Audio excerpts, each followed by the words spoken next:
Bonjour Grégory. Bonjour Solia.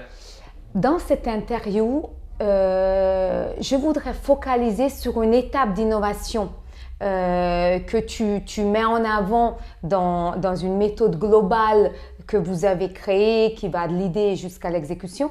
Je voudrais qu'aujourd'hui, on se concentre sur l'idée vraiment, parce que même si ce n'est pas en fin en soi, c'est quand même quelque chose qui est important pour créer une innovation. Est-ce que tu peux nous dire qu'est-ce qui est important de comprendre quand on veut trouver ou identifier une idée d'innovation? Alors, c'est vrai qu'au commencement, il y a l'idée.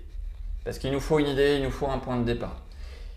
Et cette idée, on doit la chercher de façon très très large. Bien souvent, on va imaginer une idée pour une innovation qui va être une idée technologique. Mais en fait, on peut aller beaucoup plus loin que la technologie. Quand on regarde les dernières innovations un petit peu de rupture, il y en a beaucoup qui sont venues parce que c'est une nouvelle innovation d'usage, c'est une nouvelle innovation de business model, c'est une innovation de technologie. Mais en fait, il faut cette idée. Il faut essayer de regarder autour de cette idée-là. Pour être capable de maximiser nos chances de capter des idées ou d'avoir des idées, je pense qu'il faut qu'on s'ouvre le plus possible au monde en fait. Il faut qu'on élargisse le champ des possibles.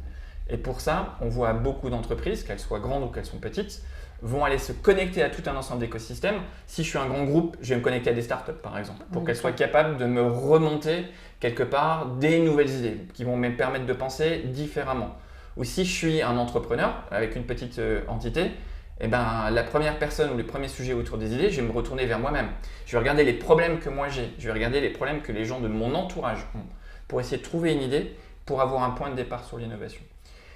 Et au sein d'une entreprise, si on se dit que l'innovation commence par l'idée, je pense que l'un des éléments forts aussi à donner, c'est que ce n'est pas uniquement l'affaire d'un centre de R&D.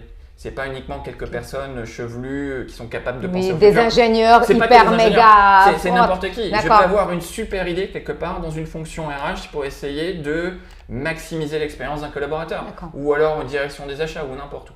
Et donc cette notion d'idée, c'est le point de départ que l'on va essayer de pousser pour transformer en innovation. On parle souvent de créativité associée. Il y a plein de méthodes de créativité pour essayer d'avoir des idées. On prend ce point de départ-là et ensuite, on va essayer de le transformer au fur et à mesure pour en générer une innovation.